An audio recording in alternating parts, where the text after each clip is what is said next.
house? I went to her shop. Oh, what did you do in the house and her shop? No, because, I eat starch, but not everybody gets the texture of starch the way I was raised eating it at my friend's house. So if I taste it and it's not... But this one, you get ton starch, you get time. I had the oil balance. I've eaten starch once in my life. It's such a nice... And it was as a child, when I had a neighbor, she's from that side. So she made it once, since that time to now. No, you should I've never... starch. I just know of it. Even the banga was banga. I've never tasted it. Most people think they do banga, then they do pepper soup. It's not really banga. So, but this one, I'm glad you enjoyed it. Reminded me of Delta. BC, right? I don't think BC will make it like this, because we bought this one. BC, you know how you see starch? the taste now. I can't. Is it the same? It's the same starch. It's the same starch, but with palm oil and a lot of them. The same starch. So I can't reconcile eating that. Yeah, I've eaten several times. And it's very good. How you doing, Tokwe? I'm good. And nobody's doing better today. Hey, today is essay on you always have somebody's birthday. Whatever, because they've given her an agency now. They didn't care here today. Yeah, that's true. Okay. Happy birthday. Okay, we want any birthday. You always have birthday. Well, you know today I just want the BC to make her own banga and start out test whether it's the same. How you doing, Tokwe? I'm very good. So this morning I climbed on the scale after saying several affirmations that I am not the number. This is just a reflection of me temporarily. After saying all the affirmation, I climbed on the stage and it wasn't bad. I went to Benin and I was like, I don't think I was careful, but I was still worried because I didn't follow my meal schedule. So I was in Benin, I saw the campaign, the man we sabi, I saw Godalo everywhere, and the campaign was seeing the reflection around the states, definitely for him, so I'm not going to hide it. This one is one campaign that I am carrying the matter personal. Are you wearing uniform and everything? I've ordered for my shirts to come. I'm going to wear the shirt. I'm openly campaigning for him. There's evidence in the past, and I'm hoping that he's able to deliver in Edo State. And if he sees that people are holding him out, cheering him on, then maybe he will be able to see positive change. Fantastic. How are you doing? Fine, thank you. I love your dress, actually. Yeah, thank you very much. Something I could wear. Yes, I think so too. I love your whole ensemble today as well. I'm just trying, Jerry. I saw my shoes. Interesting fabric.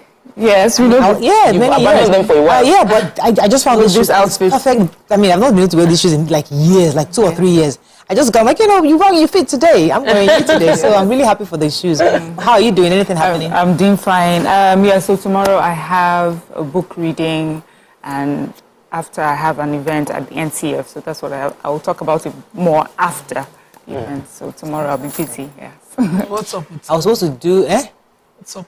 I was supposed to do my media thing yesterday. I was just so swamped. Yesterday I was totally swamped. I was going to my Instagram live. I want to resume. I've not been selling my books. I want to start selling. Yeah, pay attention. And usually there's one thing to write it, and people will forget after a while. So I want to, and I also want to give books. But you can also bring back the previous videos. Yes. Oh, okay. Just repost them. Those videos of the book reading. Bring all of them back and schedule them. Exactly. That would, instead of you doing a new video, but I want to give out books this especially the period of celebrating. Okay.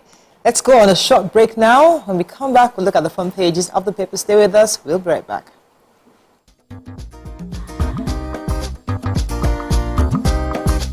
Stay tuned. Your View will be right back.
Thanks for staying with us. We're going to start with the nation. Government takes minimum wage talks to Nigerians in zones. CBN slashes customs forex duty rate. Ondo varsity workers disrupt convocation. Why telcos barred 40 million telephone lines. Akeredolu's wife blasts in-law for backing Aiyedatiwa. Police to arraign 15 for Abuja warehouse looting. Transcorp Power hit 2 trillion naira on listing rally. And tearful Dangote immortalizes Ugwe. Okay. Which story are we starting with? I'll start with telcos. So it's been reported that no fewer than 40 million telephone subscribers have been barred from receiving or making calls. NCC, that's the Nigerian Communications Commission, and then we also have mobile network operators are explaining the reason why. So they say that if we remember, the NCC had given a deadline for, lines and BVNs to be linked properly on, that was they gave in December 2023, they gave a February 28th deadline. And so the deadline came and passed, and many of the numbers were found not to have been linked to their NIN, nor their BVN. So they're saying that for some of them there were some irregularities when they were registering for their NIN, some or their BVN. So some would use like their first name, a different first name for registration for one, and then use the first name as last name for registration for another. So many of those irregularities. They said, but what they have to do now is go and physically change those. That eventually it may it's something that we'll be able to do virtually, but now you have to physically go to these different offices and make sure you regularize that.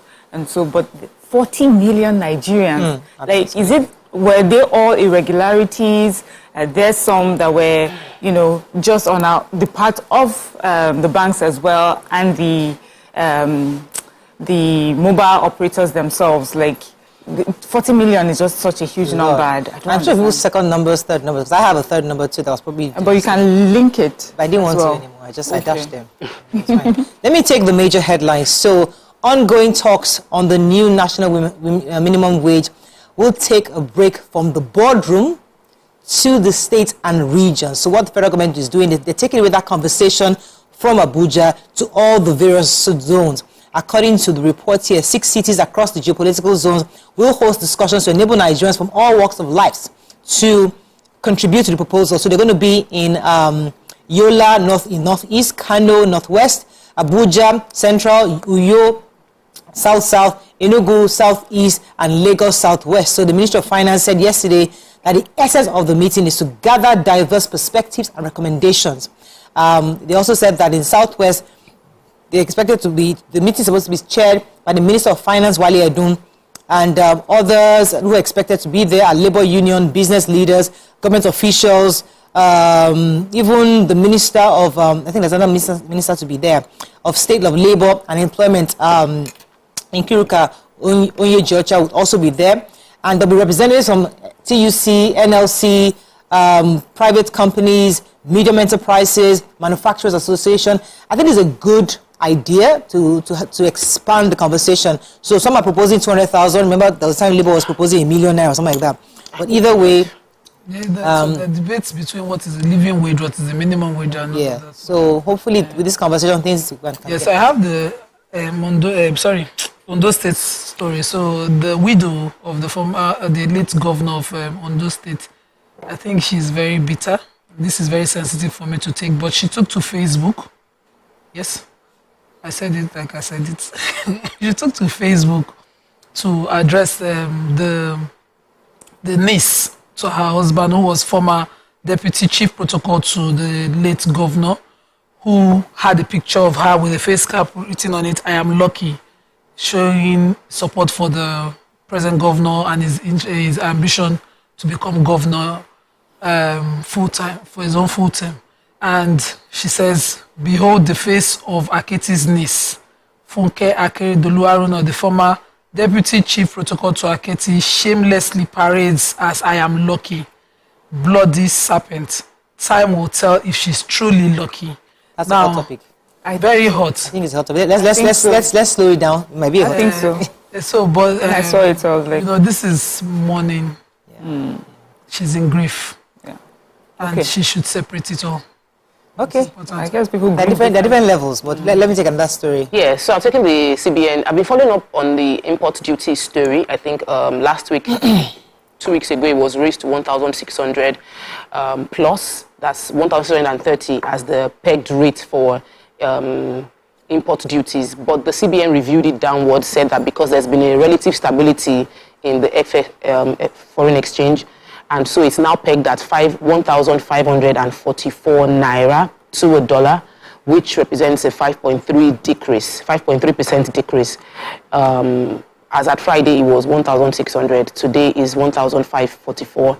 And they're saying that because of the volatility, there's going to be regular changes like that. But on the platform, as of yesterday, it was reading 1,544. So I'm excited that they're reflecting, they're not slow in reflecting the changes within the economy. And I will see what the protest was very loud when they increased it to 1,600. But right now, there was no comment from the importers that have complained then that it's been reviewed downwards. Let's appreciate effort when it's done. Moving on to the Punch.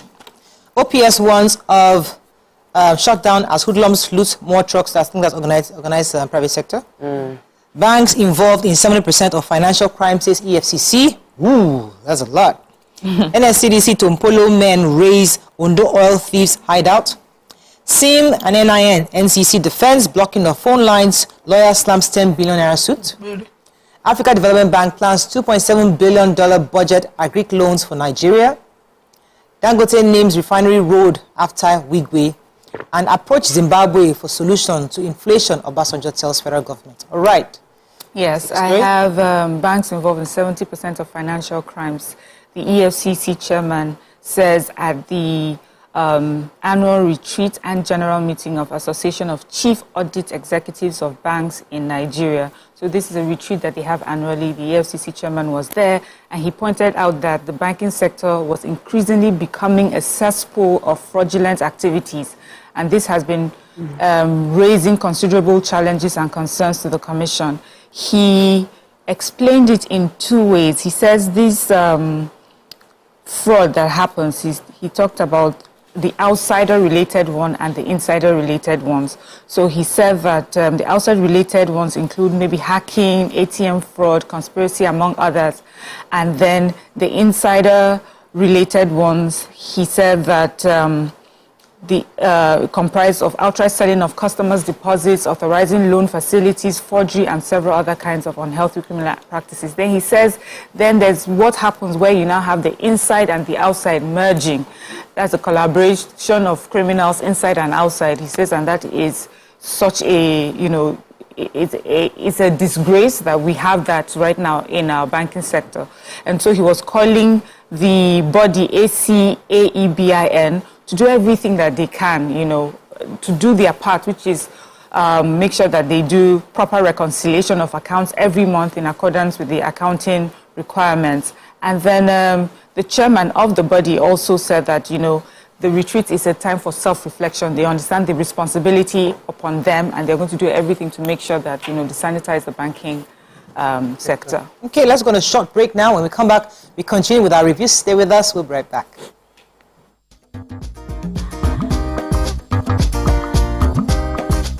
Stay tuned. Your View will be right back.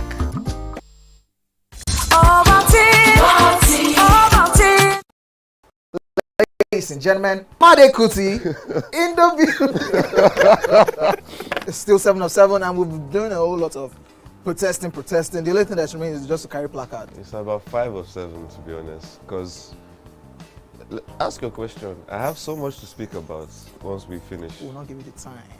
Because it's 7 of 7. I will make the time now. He said he will not ask questions about science.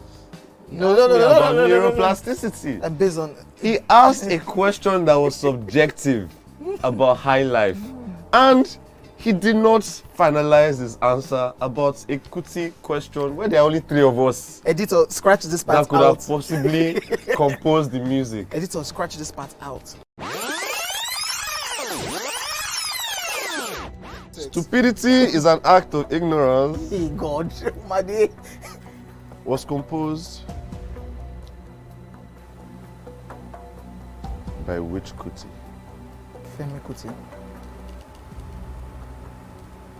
Is that your final answer? God, I'm Seun Kuti. No, wait, Femi Kuti. You said Femi Kuti. Wait. You can't be allowed. No, you've not asked me anything. Everyone. You've not asked me anything. So my final answer. No. All I have to say is this show is really about drinking. Yeah, that's the whole idea. The questions don't matter. That's the whole Justice idea. is out the window. We throw caution to We the have wind no right morals here. on the 7 of 7.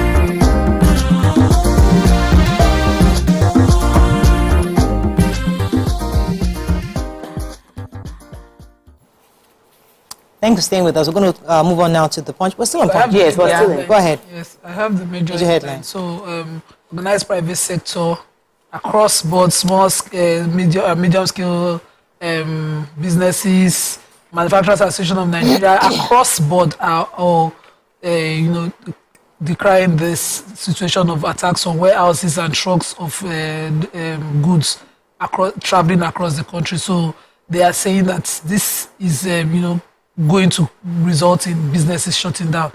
And there are some foreign investors who don't even know how to deal with the continuous attack on their goods traveling down to, base. Also, we know the Punch took inventory of all these various attacks that have happened the past weeks, and they also confirmed that 15 suspects have been arrested in connection to the warehouse attack in Abuja. And the IG, according to one of the papers, but in the Punch is the FCT's special advisor on media to the FCT minister, who says that warehouses within Abuja now will now be reinforced with police, and they'll be protected. These are private businesses. These are private businesses. But the private organizers are asking government to do something. It's already hard to do business, but if there's no security for their goods, of course, they might have to close business. Yeah. Okay, so the African Development Bank Board of Directors has approved $134 million for Nigeria to implement an emergency food production plan. This was said by the president of the African Development Bank, Mr. Akinwumi Adesina. According to him, they are also having talks about a $1.7 billion economic and budget support loan, as well as the launch of a $1 billion agro-industrial processes in 28 states. So these are interventions following all the food crisis we've been having in Nigeria. So Adesina made the disclosures during an interview with journalists in Lagos on Monday. The development came amid the biting food strategy. We've said that earlier. So this is part of the interventions we need. Hopefully, we don't know the timelines to when these things will be materialized, so that to help our. But our former president is asking that we seek advice from Zimbabwe. The former president Olusegun Obasanjo was speaking at his 87th birthday symposium, which was organized by the Center for Human Security and Dialogue in collaboration with the Institute for African Culture and International Understanding. It took place at the Presidential Library, and said that the inflation we're grappling with, officially we're 29.9%. There's been several protests across the country on how the cost of living is high and people are struggling, and that Zimbabwe has gone through this in very recent times, that even if we don't want to follow Zimbabwe's template, let us ask that if we find out from Zimbabwe what they did, we can then choose to navigate our way out, but it gives us more options on how to go about it. Well, if it is someone that has been the president for Nigeria twice and is 87 is speaking, I think that the government should listen. In the minimum way, let's just know, okay, this is what Zimbabwe's template is. Or they will say, we've spoken to them already, this is what they did, we are doing this or we're not doing this. So, and again, and Yeah. Yeah, let them carry us along. That's advice. Vanguard. Thing is my head. I don't want to say it out. Don't say it. Corporate Nigeria shuts down Lagos for Wigwe. Electricity discos reject 753 megawatts despite federal government's pressure. MPR Obaseki for CBN warns of tougher times ahead. Why SIMs previously linked to NIN were barred. And Edo Guba, INEC opens candidate nomination portal. Okay, which story? I have the major headline. Yesterday was the night of tribute, or, you know, the event, how did they put it? Is it Wake Up or something? But the nation captures the night of tributes. Night of tributes is what the Vanguard captured this as. Yes. And, you know, we had, of course, friends and allies of the late MD CEO of Access Bank in attendance to, you know, honor him. And Dangote's speech was most touching because he broke down.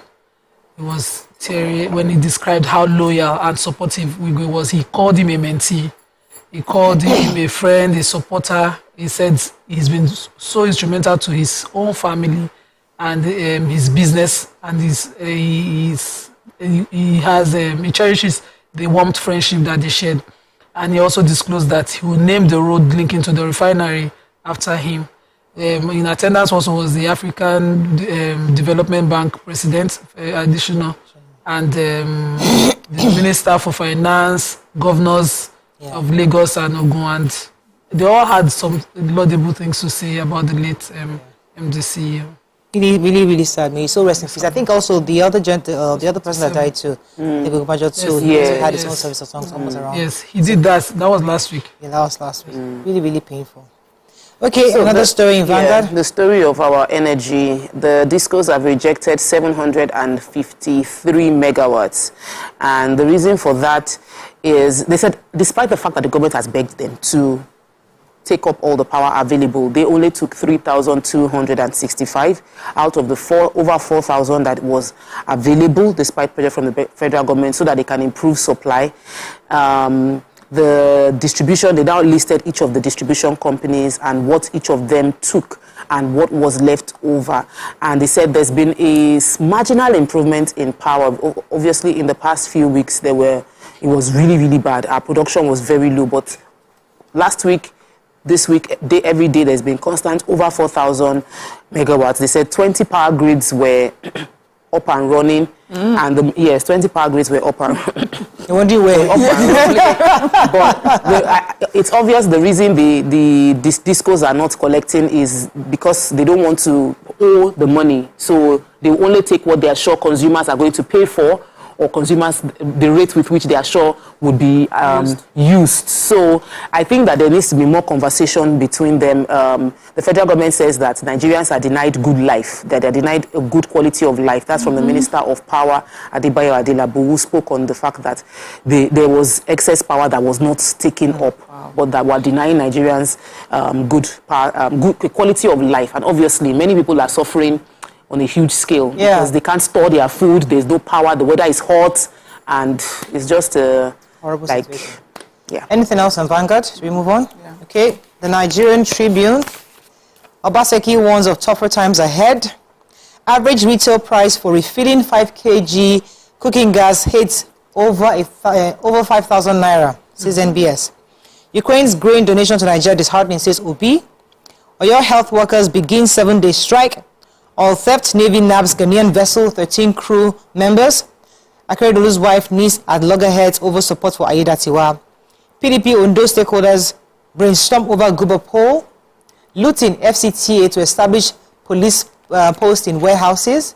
FG to begin distribution of grains nationwide. Okay, which story? Nationwide distribution of grains by the federal government. The Minister of Agriculture and Food Security, Senator Abubakar Kyari, said on Monday, using his X handle, that he wants, first of all, extending his sincere compassion to those affected by the hardships in the country. He understands the gravity, the unfortunate event of foodstuff warehouse looting, and then he says the federal government has decided that, is committed to reducing and cushioning the hardships for us. And so they will commence the distribution of 42,000 metric tons of grains in 36 states of the Federation as one of the programs to be rolled out this week.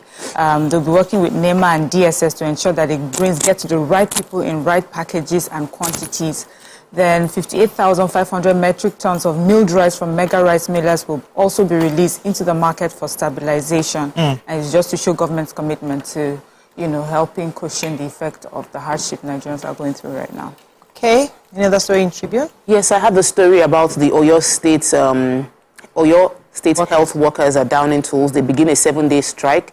The government said it's been doing its best to attend to their needs, but this is a collaboration of this. It's the National Union of Allied Health Professionals. So we're talking the Union of Medical Laboratory Scientists, Physiotherapists, Dental Technologists, Dental Therapists, Social Workers, Radiographers, Nutritionists, Dietitian, Hospital and Administrative Pharmacists. And all these people are saying that they are down in tools because of some issues with their CONHES, the table of payments that they're supposed to get. They've raised this issue. They also said that there should be a restoration call of duty allowance, implementation of full directorate for medical lab services. And the government is saying they're talking to them, but I don't like when we let people get them go on strike. So if they already give notice, listen to them and talk to them. The people, this particular union have always complained that they don't get the same attention as doctors get. But yet, the hospitals cannot run without these people. You can't get treated without your medical reports. You don't get, without healthy diet, you're going to have issues with your health long term. So please let the government of Oyo State talk to them before they go on strike, because they said they're starting the strike on March 11th. Okay, another story in Tribune. And that's all we can take. You had Guardian. Want to take that major headline in Guardian? So let's see. 198,000, over 198,000 pending court cases leave many in jail, businesses stranded. Is that the story you wanted to take? Yes. That's Go ahead, the story. So according to the Guardian, all the various courts have different, amounts of cases, totaling 198,432 pending cases across the nation. And we have about 54,124 awaiting trial inmates, those who are awaiting trial in court. And they just took an inventory completely. We are spending about 5,412,000 to feed daily, to feed them. According to the Guardian, they said, in addition, the Nigerian government spends 5,412,400 daily on paper. So we don't know whether that's truly, but that's what is in the books. And they blame this on a lot of cases. In my experience, technology would help. They're also suggesting technology to help judges to speedily listen to their cases. One of the difficulty we have, it's against the principle of natural justice to have not to hear a case. So we have finished trial of a matter. We've prosecuted diligently a case to final written address, and the judge retires. The new judge that comes will have to hear it all over again. But if we had deployed some form of technology to keep the proper records, the person can, just catch up in between. So imagine that we finished that matter before the ending of last year. We have to start afresh, all over, bring in all evidence again. So such things, of course, will make matters drag. So one of those things we know is against the principle of natural justice. That's why we have to scare it. But we can deploy other means to make sure, to ease it. Another story that caught my attention in The Guardian, the president has called for the increased collaboration between the African Union and the United Nations to end the proliferation of arms and light weapons in Africa. This is a major issue we're facing. He expressed concern over the preponderance of weapons in several African countries and their contribution to conflict, insurgency, violence, and loss of lives in the region. So they must work together to find a way to reduce the number of weapons we have. It's really, really horrible. People just have access to weapons. Easy access. Criminals have easy access. Okay, that is all we can take on Front Page Review. When we come back, we'll talk to our hot topics. Stay with us. We'll be right back.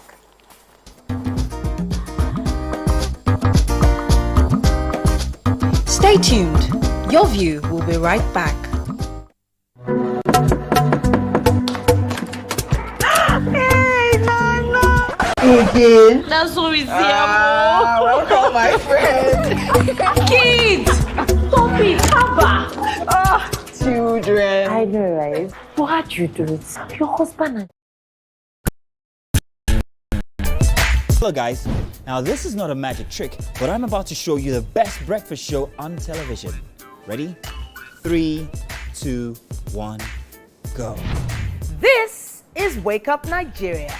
On Wake Up Nigeria, we take your mornings from drab to fab. A quick look at the newspaper headlines to keep you updated on news and current affairs. There's sports, great features and places to go, and things to do. 47, 48, 49, 50. It's okay. It's lights, cameras, and movie madness here because we squeeze the best blockbusters into bite-sized reviews. Our award-winning and sometimes Guinness World-breaking chefs perform a culinary masterpiece every single morning inside of the kitchen that leaves us salivating and asking for more. Our book reviews is always a page-turner with thrilling stories, gripping memoirs, and fascinating tales. We keep you entertained with music performances, trending topics, and fun Friday games. And on traffic today from Shasha bus stop. So you guys plan to set me up? Nah, 60 seconds is not enough to tell you all about Wake Up Nigeria. It's like trying to fit a T-Rex inside of a teacup. You'd have to tune in every morning at 7 a.m. to enjoy a whirlwind of excitement, laughter, and unforgettable moments. Wake Up Nigeria, your ticket to a fabulous start every weekday morning.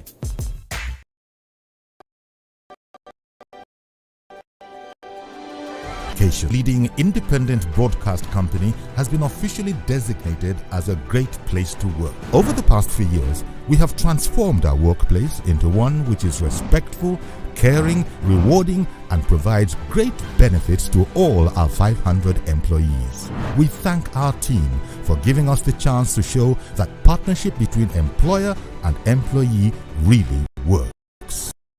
Occasions officially designated as a great place to work, and now the only broadcasting and media company not just in Nigeria.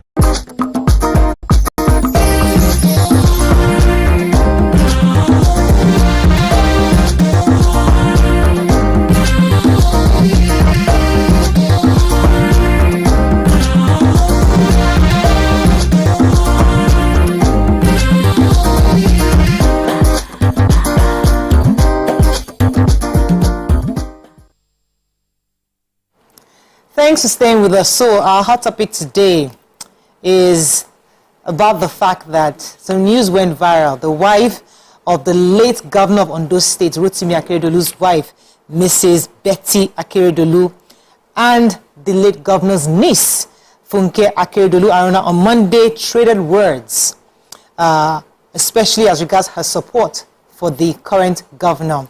The former First Lady lamented her late husband's younger sister or niece, who was the former deputy chief of protocol in the state. According to a social media post, Mrs. Akeredolu described Akeredolu Aruna as shameless and a serpent for supporting Aiyedatiwa, who is aiming to get the ticket for the ruling party.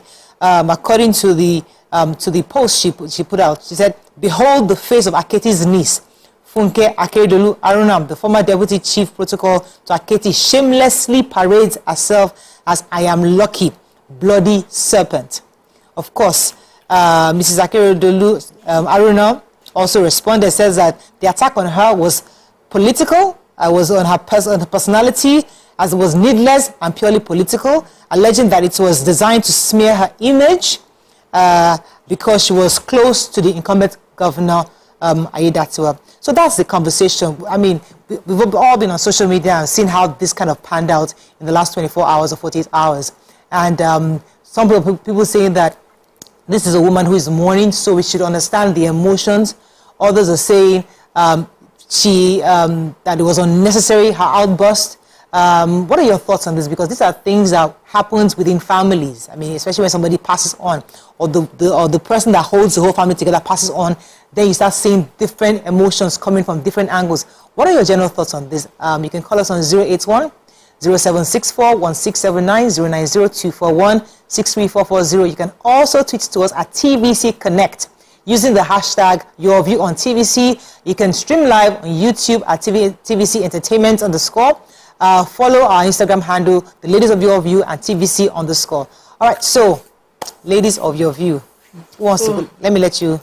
You established the story in the paper review, yes. And I was very interested in why he was ill and why there was no transfer of power of duties to the deputy governor until he passed and all of that. So I think I have a bit of knowledge of this. And I remember that at that time, back and forth, there were talks about how the present widow comported herself. Some people criticized that she wasn't around him, that she hated the deputy governor for wanting to take over and all of that. So that's why I said at this time, she must be seen to now face the matters that are of concern. He has passed. We have lost a great person, but the state is separate from him. This is your family now. At the moment she didn't run for any office in Ondo State, she does not have any political ambition portfolio. She can just continue with her family. She's the mother of his children. She's the widow, presently mourning. There are ways to face it.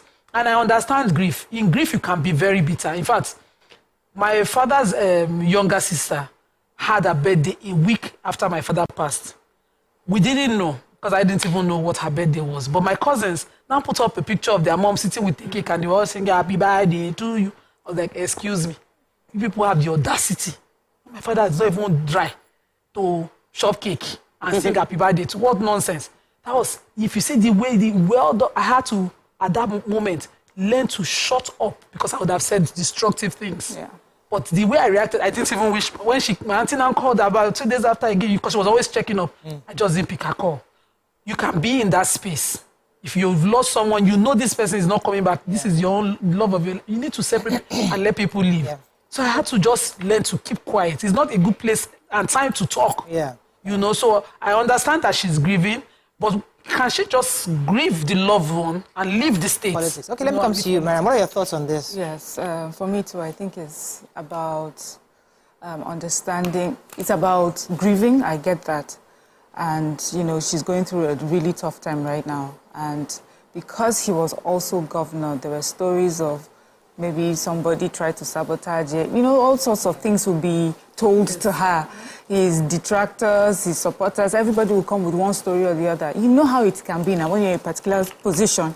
People all around will be weaving all sorts of stories, truth and untruth. They'll weave it and tell you. And then coupled with what she's going through, the grief, I can imagine, the sort of thoughts that she has. But it's not the time to go on social media.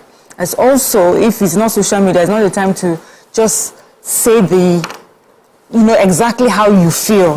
This is the time to sit down with your circle of very trusted friends and family and tell them how you feel.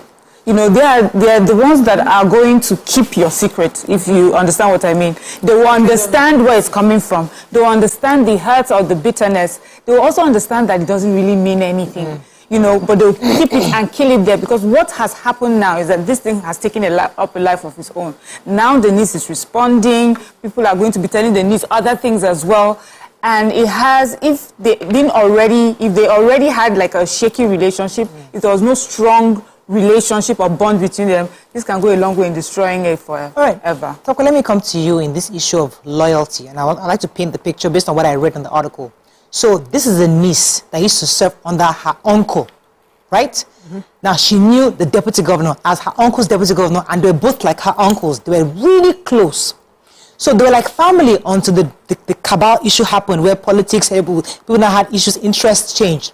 So your uncle's closest buddy is now his, the opponent, or that when they were having issues back and at the time, right? Mm-hmm. Trying to find the word. So rival? Yeah, possibly rival. So at the time, right? Mm-hmm. Now, maybe while your uncle was alive, the other uncle, which is not your family blood member, you still supported him. I know you're trying to be governor, don't worry, something will happen, but I have to stay with my uncle. Now, fortunately or unfortunately, your uncle dies. You now have an adult decision to support him because you've always known him anyway. Is there something wrong in her being loyal to somebody who she also sees as family member that's been really close? Because it's a tough decision, it's a tough place to be in. Am I loyal to my dead uncle who was governor, who didn't want this guy to be governor in the first place? Or should I just be myself and support him because he's a good guy, I just like him? So I don't think loyalty has to do with it. The only person that can contest her loyalty is already dead. May his soul rest in peace. The only person who can say she was not loyal to me is that late former governor. And from her position, she said, I know him, I know the relationship that this governor has with my uncle. They had no issue until the cabal came in and sold propaganda. So what we are consuming on social media and in conventional media largely is propaganda, because for every time the current governor spoke, he said, I have no issue with my governor, that he was loyal to his principal till the man died. So here is a lady that is in between this, saw the drama happening but knows the truth. And according to her statement, she chose to stick with the truth. The truth, the only person that can say her truth is not true. What the wife doesn't believe is the truth. The wife might say, no, you took the wrong side. The wrong side. Because the propaganda we heard said the wife was against the deputy governor. You know, like I said, we don't know the truth of the situation. They had no issue until he became ill. That's if we're dealing with the political facts. Based on the not based on what he said. Politically, the governor, the former governor and the current governor had no issue until the late governor. What you say is that that's what they told us outside, but internally they could have issues. They're way to placate the conversation.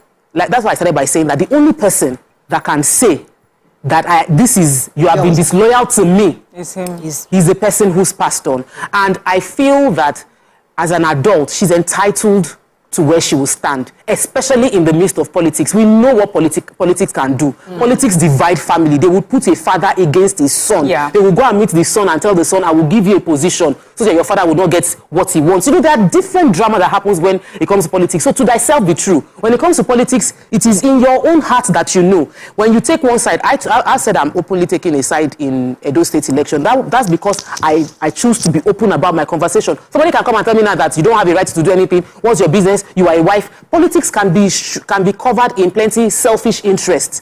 It is only even the woman that the late widow that is speaking right now. To what interest?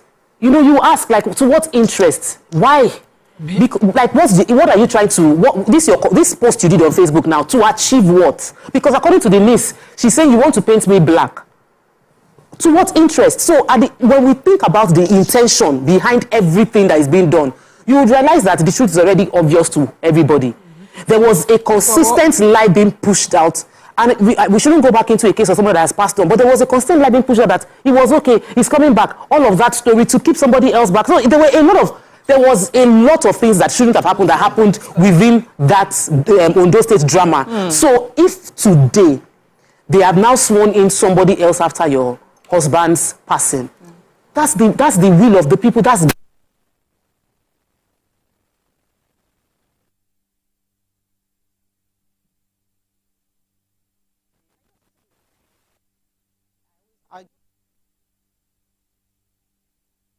Show off your best skin this Harmattan with Nivea Nourishing Cocoa Body Lotion. Now with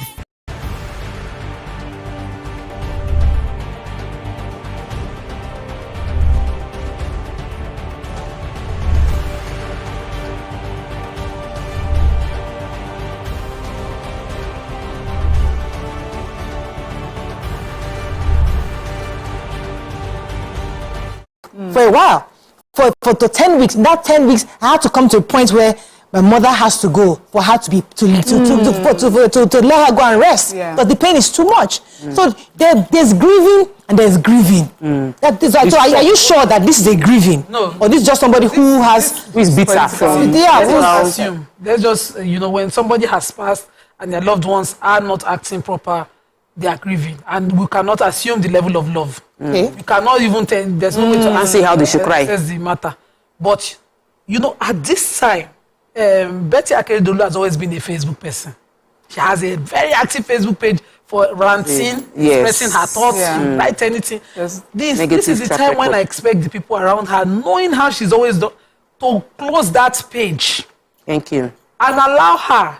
She's from the East. They say when they grieve, I think it's a year of, the woman will have her hair shaped, shaved, the woman would, not all the. No, but the ones that are pushing growing up, she should be.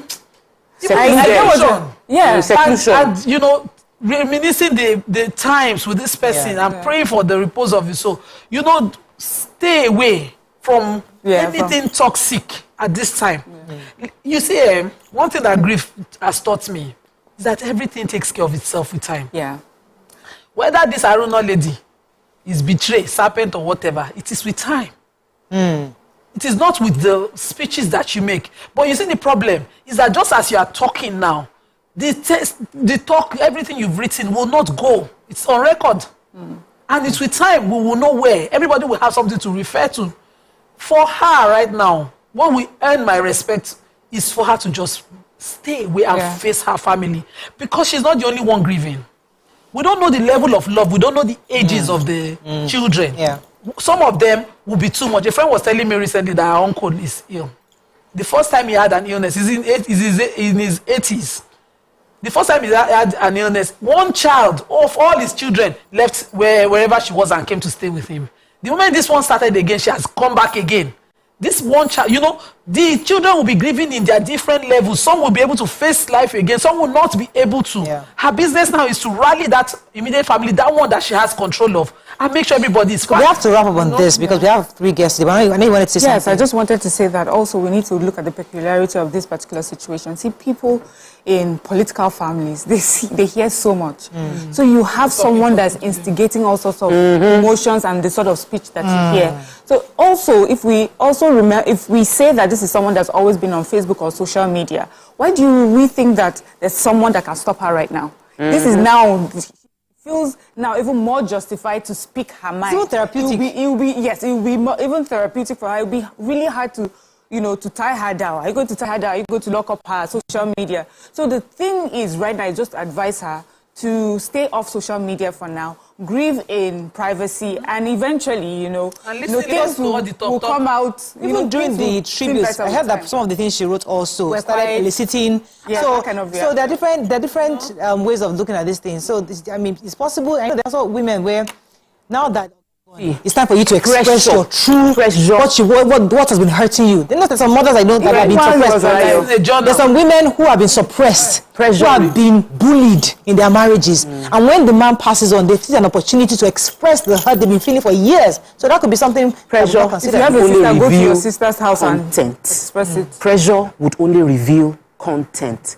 It's already inside, it's coming out. If you're pressed. So she found herself in grieving position. There's a pressure on her. What is inside will come out. If you don't have, see someone calling somebody serpent, there's things that you will not say. So I understand she's going through what she's going through. There's a lot of things that we've seen on social media that she's posted before. So for somebody to say serpent, that means they have betrayed, they have shown her pepper. She's coming from a pepper, they have peppered her for years. Or some people are just used to using really kind of strong language. Okay, even when they are joking, they use strong language. So when they are angry, you can imagine how strong it will be. That's all we can take on this segment, but I think it was just important for us to just touch on it because we've not even addressed the grieving part. There'll be other parts of opportunities to have this conversation properly because women and men who have this situation, they question loyalty, they question family, they question loved ones, they question commitments to each other. So this is the conversation worth having another time. But we have quite a few guests today, so we have to get to wrap up. Let's go on a short break. When we come back, move on to our next segment. Stay with us. We'll be right back.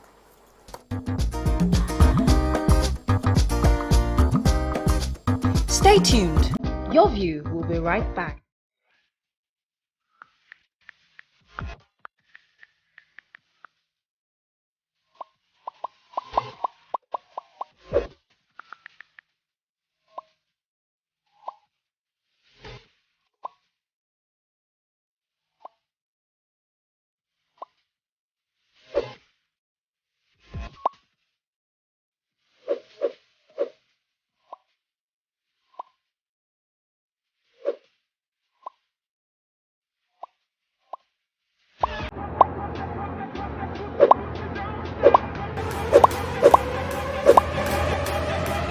The show starts in 3, 2, and... We're here again on your screens this beautiful morning doing what we do best.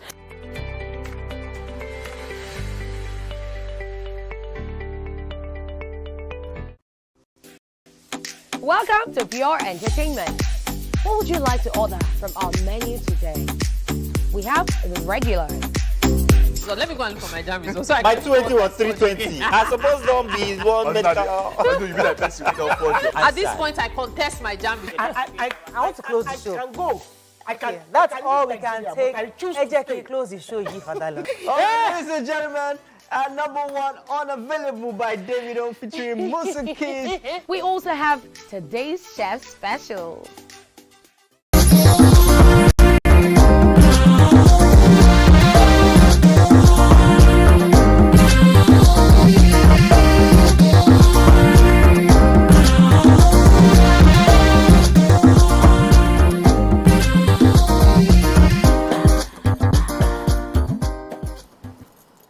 Thanks for staying with us. Joining us on the show now is a special advisor to the Lagos State Governor on climate change and circular economy.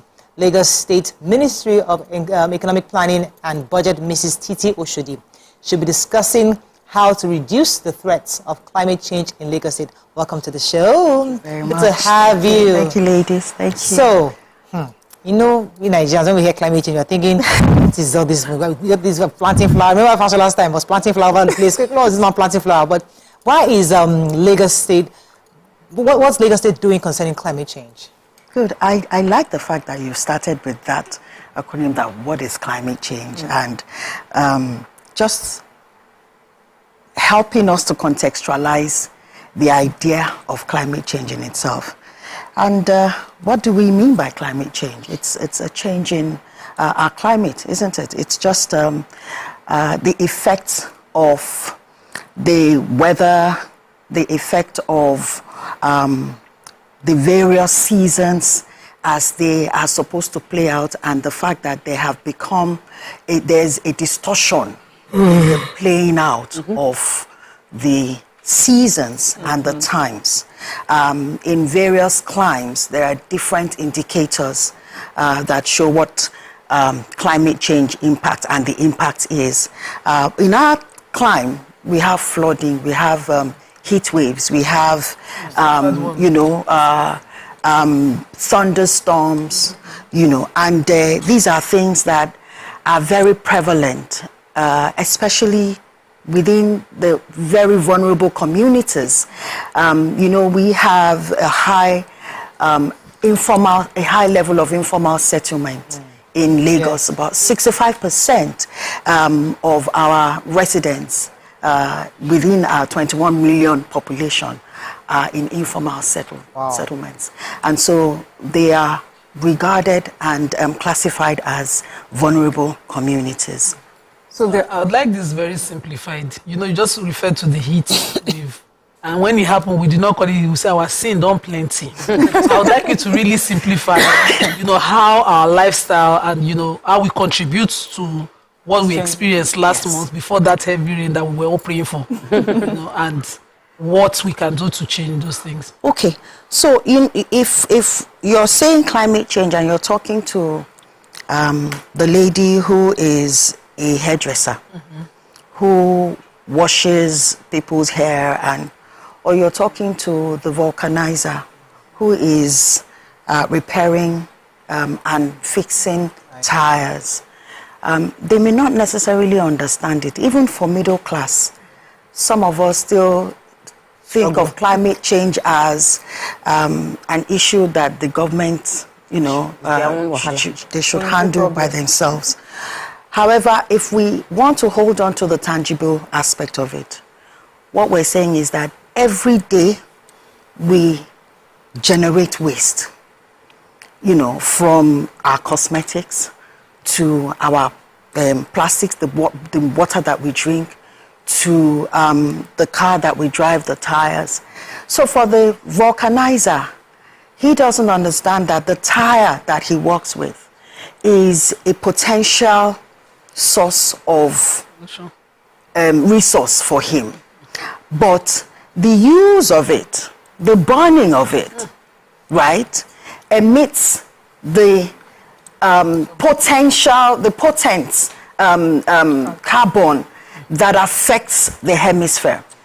The lady who washes her customer's hair and pours the water into the gutter, that ultimately leads and channeled into the ocean, affects the lives on the ocean, affects the lives on the land, and the emission of those things that are pollutants within the sea, within the ocean, also in the period of degeneration emits carbon that affects the hemisphere. Yes, ma'am. So, ma'am, on this table, I try to talk about it, but your office is a new office. Yes. It's climate change, it's circular economy. And what people asked me recently was, this circular economy, in simple English, what does it mean? What I said, but of course you can, elaborate on it. I said, it's how to make money from this climate change talk that we have been talking about. Yeah. What do you say? Yes, you're right. If we have to put it in very, very regular, everyday terms. And I had said to myself that in explaining this, I have to really numb it down, because if we're talking over people who we need for them to latch on to this opportunity, then we're not going to get progress. So what is circular economy? It's just basically how to manage your waste, how to recycle, how to repurpose, how to upscale. What do I mean by recycle? Your plastics, your paper, what it is that you normally generate within the household. There are various possibilities, solutions that are available that can help with repurposing it or recycling it into something else. We had our Valentine, during the Valentine season, we wanted to give plants to our neighbors at work, just as a gesture of sharing love, but in an environmentally sustainable way. All of the plastics, all the flower pots that were used were made out of plastics that had been reused, repurposed for that, for the purpose of flower pots. Our clothes, fast fashion has caused such a high level of emission into the seas, into the ocean, into the air. And so how can we start to look at ways to repurpose our clothes? How can we look for technology that uses the fiber from the clothes for different other opportunities, like interior, other types of paper, even paper. There's so many things that you can do with such. So I love that the conversation is coming down to schools. My school, my son this morning was reminding me he has to do a project, and his project is to show half of the earth in red, color the semicircle red, and draw a line, and then do the other one green. And in between, he has to write the things that he needs to do to move the earth from being red to being green. And that's simplifying how we need to regenerate the earth for children. So I know there was a conference, and there was a presentation, and what were the major outcomes from this, and what were the submissions that stakeholders are moving towards implementing in this circular economy process that we're working on? So if we just, step back a bit and talk about where we have pulled some of the statistics that have guided the plan, the framework of our plan. The Climate Action Plan actually stipulates in various ways the big industry, the big sectors that emit the highest level of carbon, and energy being the highest, and then transportation, and then waste being the second, and transportation being the third. And within those areas, there are various activities that go on. So if we start with the waste, one of the initiatives that we have drawn up, if we're talking about schools, is how we can ensure that children can develop the culture of identifying plastics, being one of the very many areas or prerequisites for waste management within that area. So with plastics, ensuring or educating children, as we know that a child is accessible to at least 4 adults, and they're very, very strong influencers within the home. If a child understands the vision of his or her teacher, that child will most likely influence her parents or his parents with the principles or the philosophies of the teacher and bring it home and, sort of teach.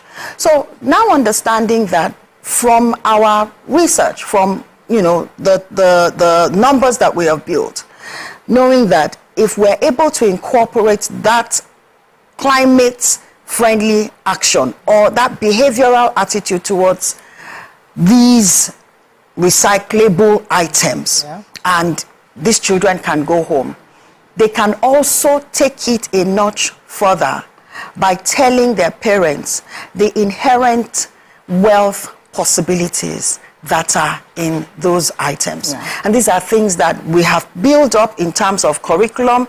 The Ministry of Environment through LOMA, they have a platform that is like a summer program, that help these children to see. But we realize that they need to now have to develop it like a habit. They need to build it over time. So we have to stretch something that is on a weekly basis, like an extracurricular activity, so that they can begin to live it. When you start up a habit and you're using it, doing it for a period of time, then you become subsumed in it and becomes a lifestyle. Let's talk about because of time, let's talk about the Vision 2050. What's that about? The Vision 2050 is that's the vision set by Mr. Governor Babajide Olusola Sanwo-Olu, and in line with that vision, we have developed a mission called Mission 5050, right? And it essentially explains that over a period of 4 to 5 years, we want to be able to achieve a 10% reduction in carbon emission, and then on the other hand, use these numbers that we are already seeing as potential capacities, as potential opportunities, flip it around and create 10,000 direct and indirect job opportunities within the next 4 to 5 years. So if we're looking at 10,000 per year, then by the end of 5 years, we should be at least disaggregating that unemployment bracket by 50%. So if I were to refer to your just concluded inaugural event called the Economy, at that event you had people in the sustainable sector, people that were using old clothing to make new clothing that they could sell, e-waste and creating lighting alternatives, people using human waste and were making fertilizers. What does that tell you about, from at the end of that event, what do you think you learned about what needs to be done within that sector in Lagos to scale it, or give more information for people to be able to gain from it? Let me add to that. How do you capture these boys, I won't call them scavengers, who pick up waste items for along the road? How do we make it neater? How do we add them to this neat question Miriam just asked? First and foremost, like I said, that it is an informal, that is a huge market that is still yet to be structured.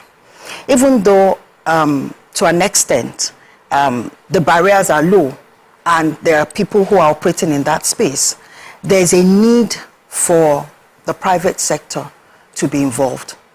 They have started to, but I think that there has to be a higher level of injection of capital into that place. Why?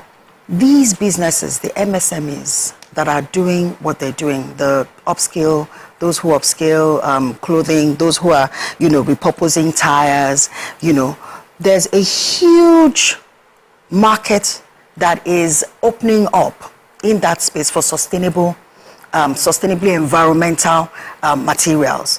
Is it in, fashion? Is it in construction? Is it in on the road, you know, in works and infrastructure. Yeah. There's so many materials that can be gotten out of waste right now, even for households, right?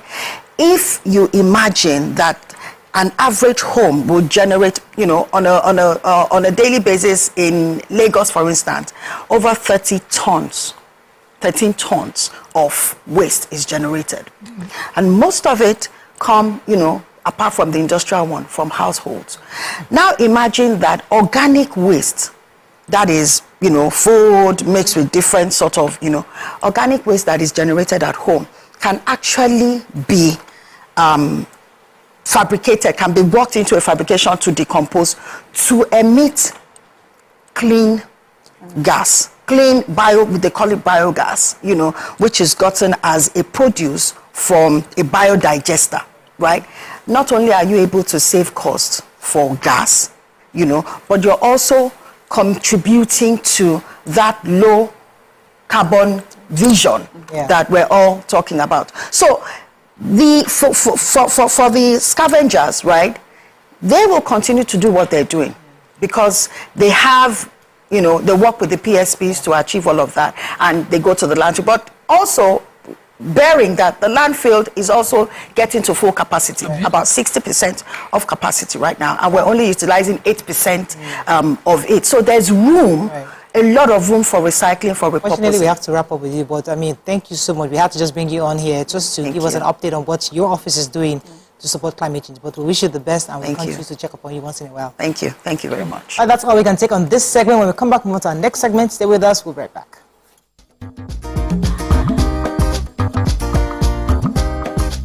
Stay tuned. Your View will be right back. Ladies and gentlemen, pioneer Positive Force member, dancing queen of the 80s, non-conformist, Afrobeat historian in her right, and long-standing member of the multiple award-winning all-female show Your View, Omoyeni Yeni Anikulapo Kuti, aka YK Power! Ginger! Take it. Today we'll go here. Hey, I don't read you. Are you sure? I'm not here to answer questions, I'm here to drink.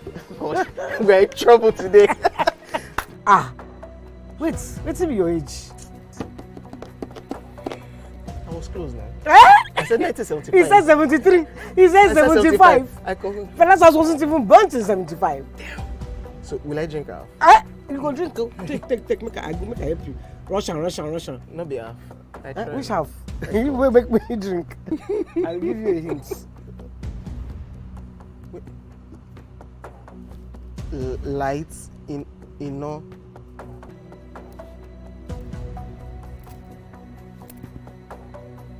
Nepa Road. Nepa Road in Abeokuta. First of all, my brain cannot memorize everything. A big black bug. A big black dog. Bug. A big black bug. Oh, sorry. A big. It don't start. Ọmọ fẹlá. Ọmọ Anikulapo Kuti. Wọ́n rò pé kíní kékeré yìí. It's by Audison. It's not by Audison.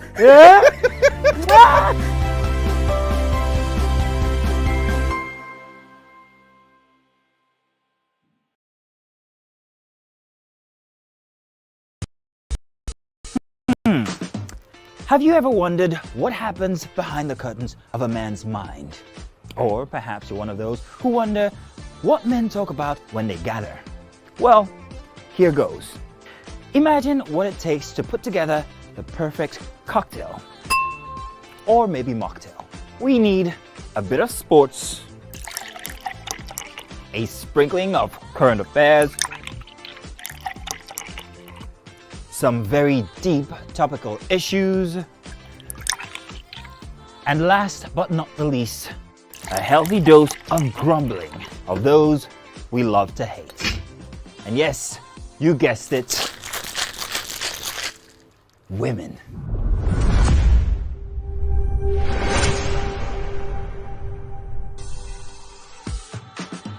So, if you catch the drift, then you're onto something.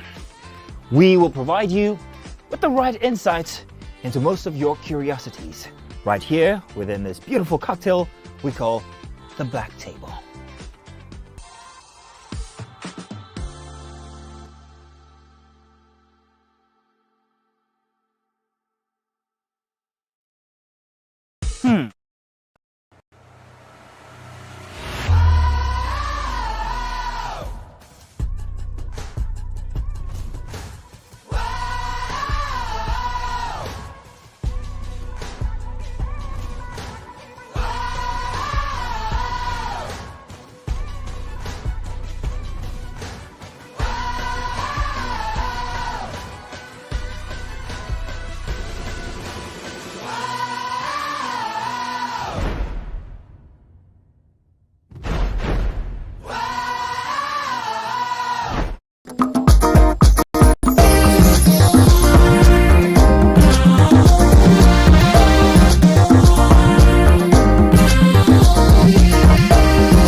According to reports, the House of Representatives have asked the federal government to introduce mandatory drug tests in all secondary schools in the country.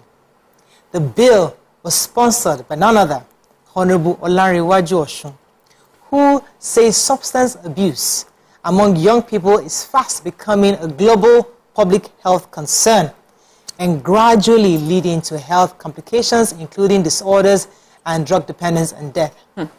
Okay, we have the man himself join us now on the show, the man who sponsored the bill, Honorable Olanrewaju Osun, and the spokesperson of the NDLA, hopefully sometime later on, Mr. Femi Babafemi, will be speaking to us remotely on this proposal. Welcome to the show, sir. It's good to have you here. Good morning. Good morning. When we hear things like this, they are sponsoring the bill to be taking mandatory tests, we're thinking, our children. Why would they do that to our children? But what informed this decision or this proposal in the House? Well, once again, thank you. Good morning. Funnily, this morning I woke up to a text from one of my constituents sending me a message that we need to do something about it, and she actually sent me a video of somebody struggling on the floor, and he said it was on Colos. I have about 3-4 videos that were sent to me this morning. I don't know what Colos is, but it's one of the drugs. Colorado. Well, wow. It's one thing that it knocks them out. They become senseless. This motion was, I represent the Gospel Federal constituency, and in that constituency, I have the highest concentration of high institutions in Nigeria. That's the highest. I have Unila, Yabatek, and the rest. When you walk around that constituency every day, what you see is not palatable. It's highly unfortunate. When I was growing up, when you talk of drugs, the first thing that comes to your mind is cannabis. Then it moves into cocaine. But now you have so many things, from Colorado to gum to so many things, tramadol and so on. And unfortunately, in the olden days, when you talk of drugs, you look at people in their 30s, in their 40s. Now you have boys as little as 10 on drugs in primary school, in secondary school.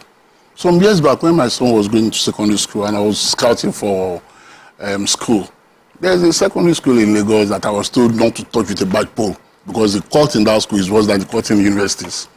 Yes, in Lagos. So it means that there's a problem.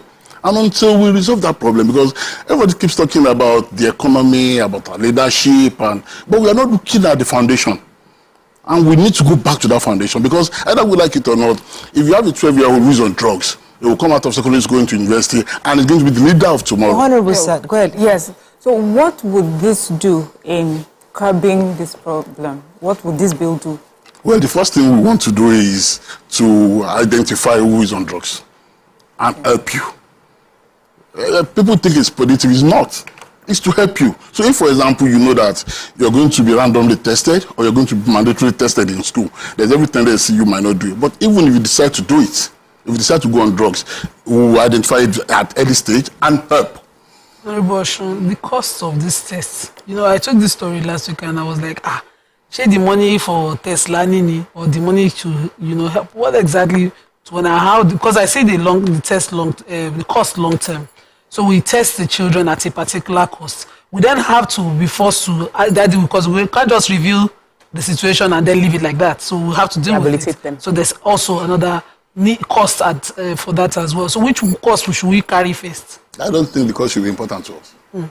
Honestly, I don't think we should be looking at the cost. Because at the end of the day, we are looking at the future of this country. Everybody keeps talking about the youth at the end of tomorrow. So if we have ruined leaders from day one, then we are going to have ruined leaders. We have ruined youth, sorry. We are going to have ruined leaders. Yeah. So I don't think, because let's look at it from this angle. If you're talking about the cost, okay, if somebody is on Colorado and he decides he can't afford that Colorado, he's going to steal from who? You and I. So if you think, oh, my son is okay, my children are okay. Honorable, let me come in here some here. Because it's not every day we have honorables in our midst. Whenever we have it like this, it's good for us. Will come. So, because every single time in my head, I'm thinking, for me, what you just said, it said something earlier, that we need to go back to the foundation. And I was thinking in my head, what exactly is the foundation? Because I worry that we're not attacking it at the foundation. What I think would help this solution, or help fix this problem, is attacking those who are bringing these drugs in, where there are harder laws. Because if those kids don't have access to those things, they will do other things. They'll be useful in different ways. So I've always tried to advocate that we need laws, maybe an executive order, to start beheading people. Yeah. The reason is because NDLA is working around the clock to bust these guys who are bringing these drugs in, arresting them every day. They take pictures and put them in prison. Somehow, if there's a break, there's a jail break, and they're back in the streets. Or they know somebody, they rob somebody, and they get out. Sentences. So they're short sentences. So they are out there. When you catch somebody and you have evidences, as a lawmaker, don't you think it would be more productive for us to begin to start taking some serious, drastic measures that the children know they won't have access to, because the supplier is no more supplying. They are beheaded his oga. Well, there are two sides to every coin. The first side is, like I said, let's catch them young. Let's see what we can do to help them. If you're talking about the dealers, look, the dealers, in any country in the world, there will be people that will break the law. So no matter what you do, some people should take the risk. There was a time in this country that drug dealers were being killed. Yeah. This three? By Bangla? By Buhari and Diagbon. But that did not stop them from still doing the deal. That's number one. Our law today is predictive enough. It's for us to make the law. It's for the judiciary to interpret the law. So if, for example, we say, okay, the option is either life jail or beheading or shooting. If the judiciary decide that, okay, we're going to give life jail or something, we can't do anything about it. That's number one. But either we like it or not, if you bring something in, we keep talking about those bringing these drugs in. There are some drugs they don't need to bring in. Okay, like the sewage. They use the sewage. How do you stop that? How? The sewage. They use gum. How do you stop that? Sometimes ago, I used to be a prison officer, and we realized that a mixture of some things, I don't want to mention it on air, some fruits, mix them together, leave them for 3-4 days, is even more potent. Is more potent than cocaine. Wow. And they are fruits. So basically, we need to understand the fact that we must do everything to help. Yes, we must do everything to help this society. And for us to help this society, we're all involved. Well, see, it's easy for us to keep blaming somebody. We shift the blame. But let's search ourselves. We all have a role to play. Yeah, go ahead. So I hear you, and I understand that the universities are a lot of the universities within the area, people are taking advantage of drugs, but I also feel that the advocacy should be stronger than just testing, because the fund for test and the fund for advocacy, if we weigh the options, supporting NDLEA to create more advocacy platform might be a better framework to achieve what you want to achieve within that area, or supporting NGOs to create the same thing, because we cannot do random sampling. There are people that will go through that entire environment and will never touch drugs, despite the fact that it's prevalent around them. But if we are concentrating on those that we see are already using or are in areas where they use, oh gosh, I just remembered something that Olumide mentioned. He said the spirit of the addiction always provides for the addiction, that people would land in a place because they are addicted, they will get what they need. And you can live in that same area and you've never seen where they sell whatever hard drugs. So there are clusters of these places where these things are prevalent. How about we create a law that supports interventions for those areas as opposed to just saying, oh, we're testing everybody that comes into this university because we want to prevent drug abuse? There is no area that is exempted. Don't let us deceive ourselves. There is no area. If you live in Ikoyi, for example, and you think, oh, it's an elite area, someone that's on drugs in Abuja or in Bariga or in Ekpaja who needs money to buy drugs will come to Ikoyi to steal, and in the process will kill in Ikoyi. So there is no area that is exempted. If you think, oh, I live in a gated estate, there is no way you are protected. That's number one. And if you feel, oh, my son will not do this, it will affect you one way or the other. Yesterday, there was something that was sent to me on Ikorodu Road. The one was driving, and somebody climbed on a car and started stabbing. Yeah? Yes. So there is no way you are protected. Drug is a menace that we must curb. And to curb that drug, all our must be on deck. I don't want us to even think about the cost. We keep talking about the cost. Let's forget about the cost.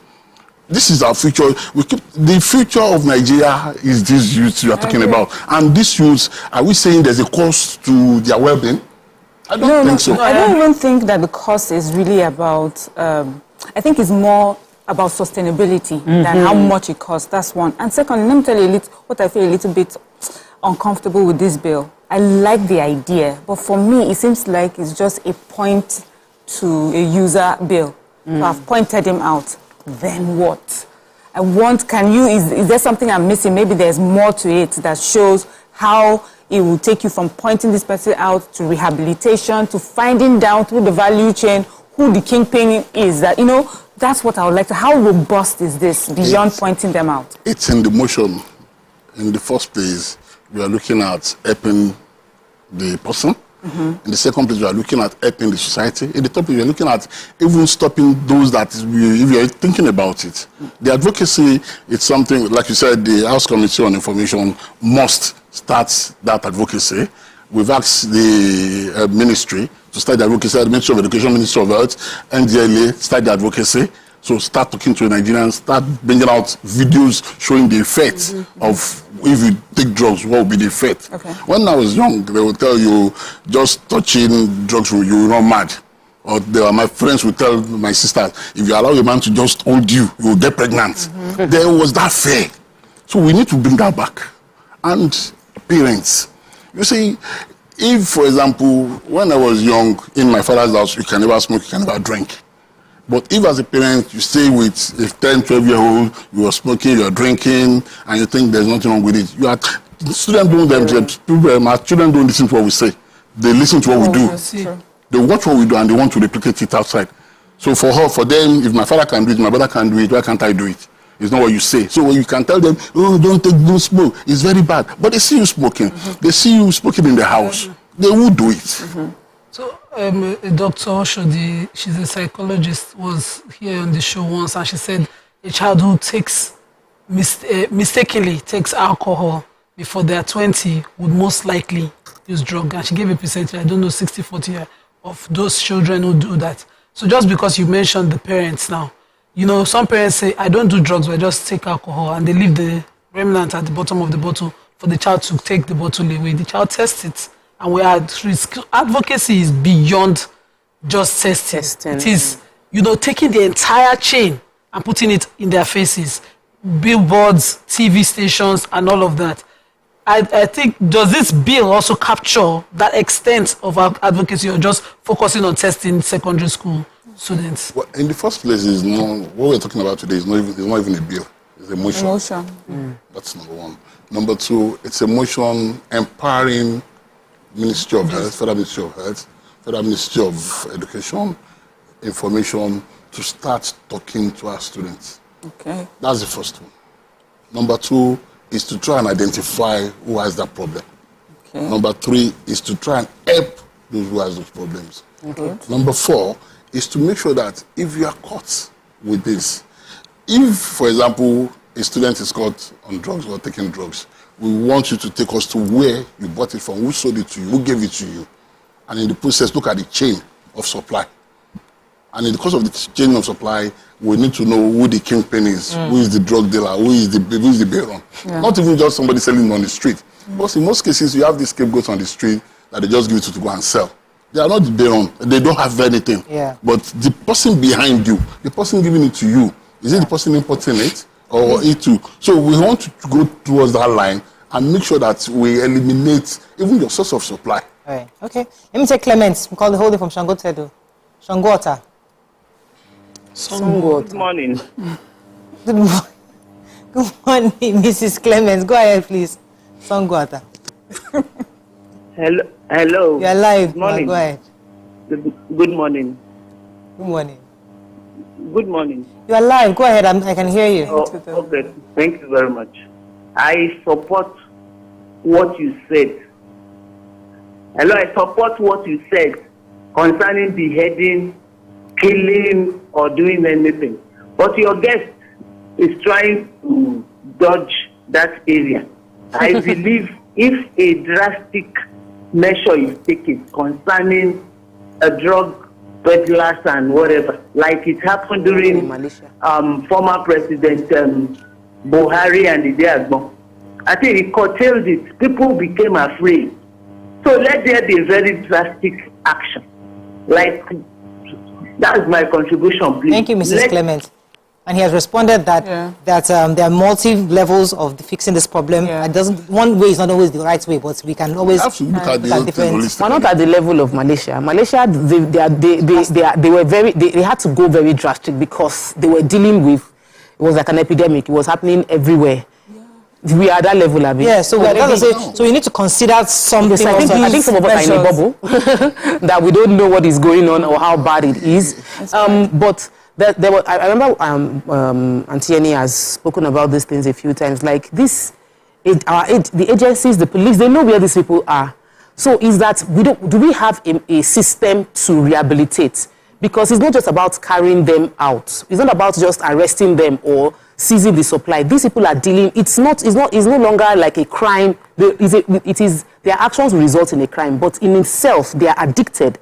So how do we take someone that is currently addicted and take them through a process that turns them into responsible citizens within the country? So we're dealing with that, and then we're preventing other young Nigerians from emulating such people.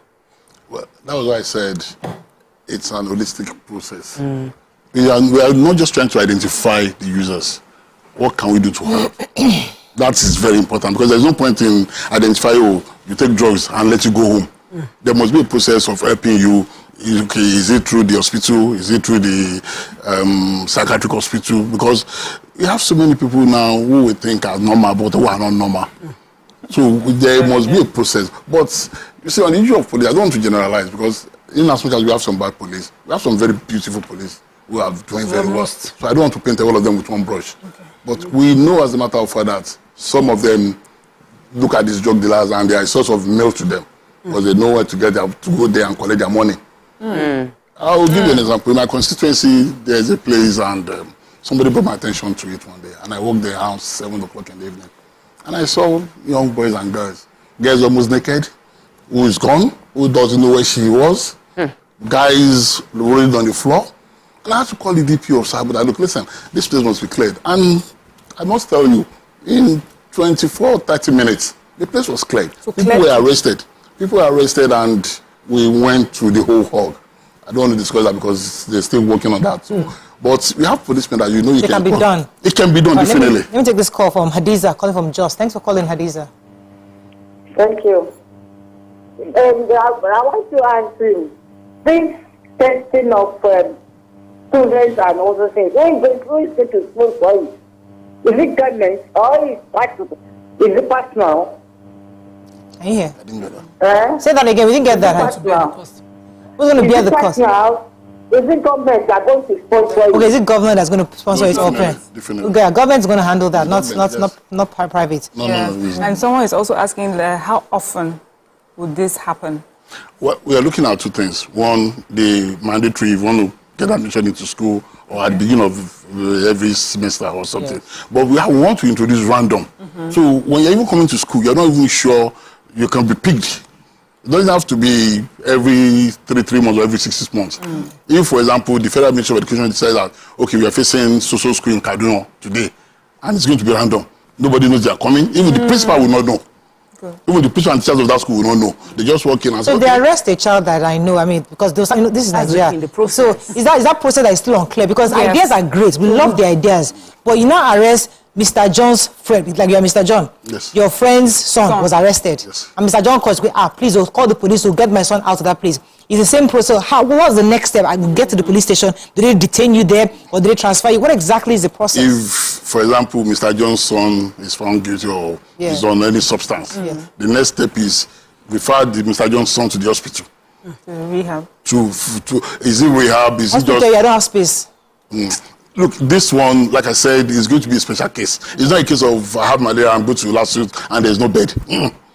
If, for example, you walk into a school and 50 students or 30 students are found to have substance in their body. Look, we have footballers.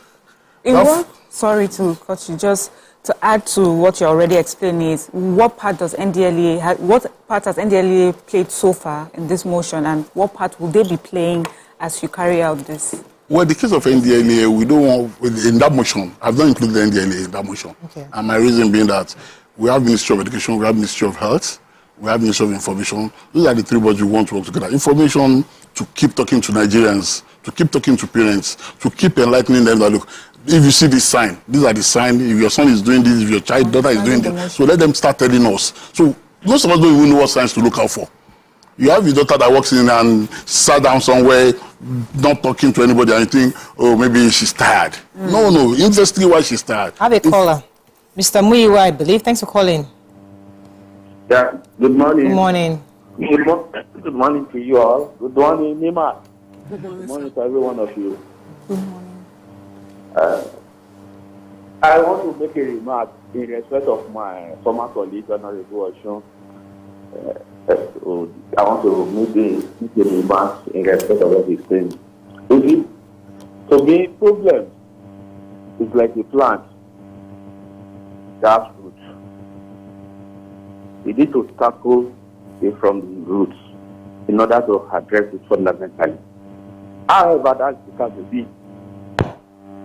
We lost that call. You see, let me show you where I'm a bit unclear. Okay. So we still take this child to the hospital, as you said. So there are 20, 30 of them.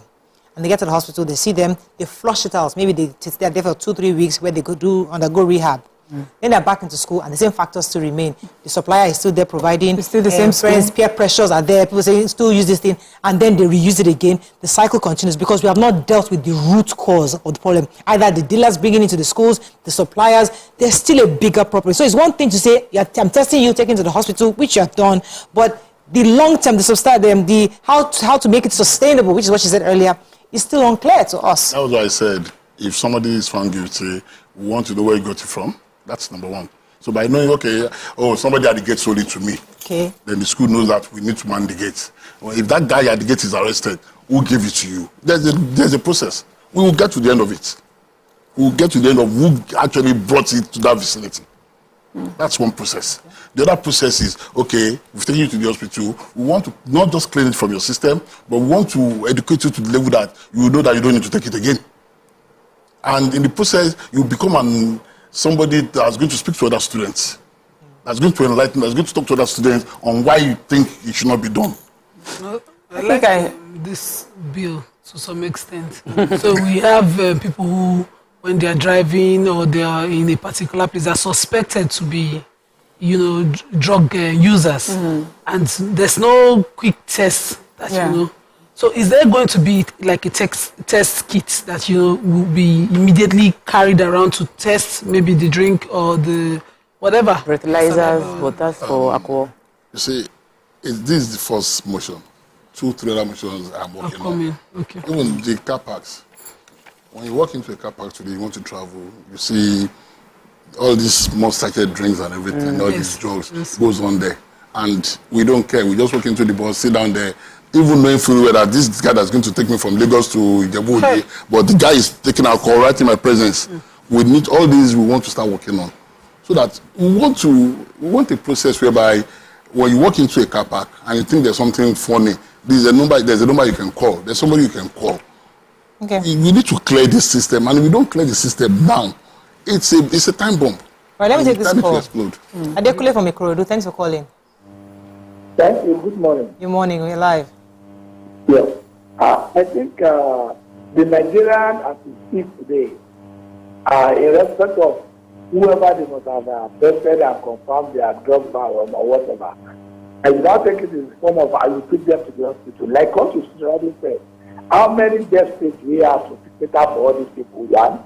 Two, the parents who is aware of their children's inactive or misbehavior in all this while, they need to help the children as well. And lastly, the issue of when you are caught, the big people that are doing this thing, like what they said, you have a permanent what do you call it? Penalty. Because you are killing somebody.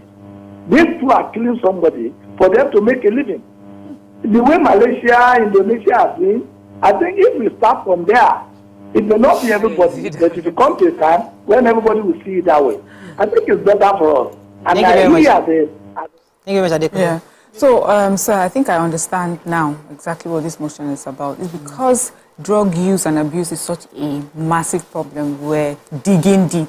But I think you're just trying to say, at schools, let there be provision for random testing. And if we do that, at least it will send a fear to students who are about to come to school that we're about to resume. Don't be caught. Or if you are the sort of person that normally deals drugs within schools, you realize, I dare not continue to do this because there's a likelihood of being caught. But I would like to find out if down the line you talk with NDLA, because I'm wondering who's going to handle these test kits? Who's going to do the testing? And who else is equipped to be able to read the test results? Are you going to get doctors or is it nurses or lab techs to work with you? And if you look at the NDLA Act, it doesn't ask them to do testing. Okay. For them, it doesn't. But as a Ministry of Education, the welfare of that student is in your care. Okay. And this is where the next question that is coming on is about parenting. But we have so many parents that will say, you can't test my kids. I've had few people call me to say, no, it's violation of their human rights. So who would test them, please, first? Is it the teachers of education? The Ministry of Education and Health. Yeah. Okay, so they'll come to the schools and yes. Okay, I get that. Ministry of Education and Health. You know, we have it will be similar to like the way they do immunization, where because the law backs you to go into the school to check. Let me take this call from Ifabi. Good morning, Ifabi. You're live. Hello. Good morning, Honorable and the handlers of the program.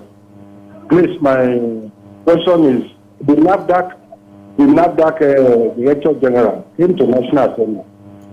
I must confess I did not like the way the woman and the Honorable Minister of State were humiliated concerning this issue and the way they treated with levity concerning all those such dreams. They start from there.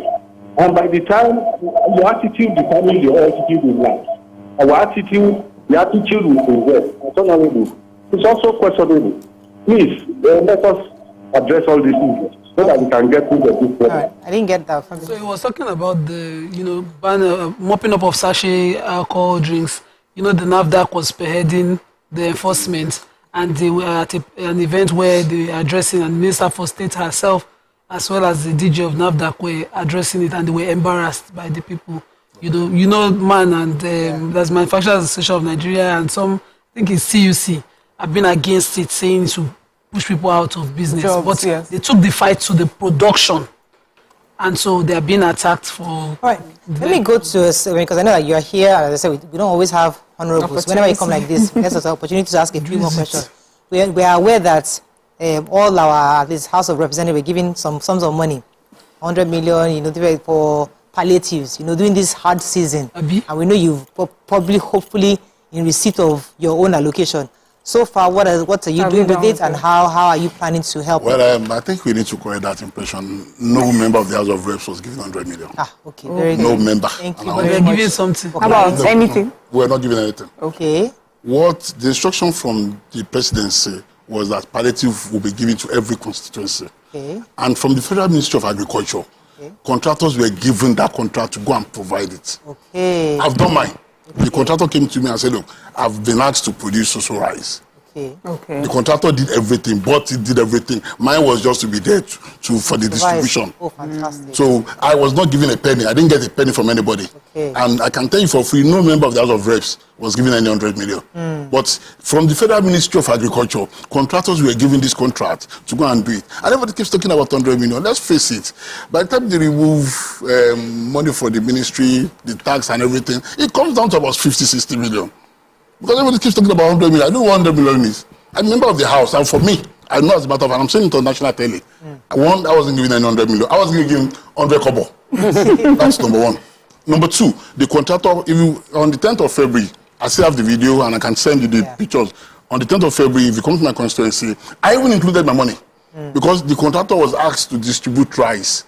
But I said, no, I'm not going to do rice alone. So I used my money to buy some other stuff, gari, semo, and some other things, added to the rice, and it was distributed for over 1,000 people on the 10th of February in my constituency.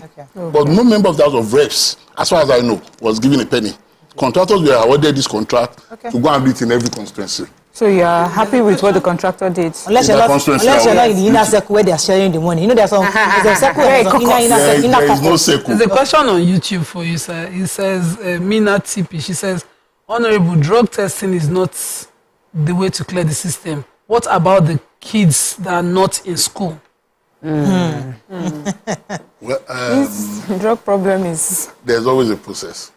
I agree totally because in my findings, I realized that we have artisans, mechanic, carpenters, very close to schools that are being initiated into cults, initiated into drugs. I agree totally.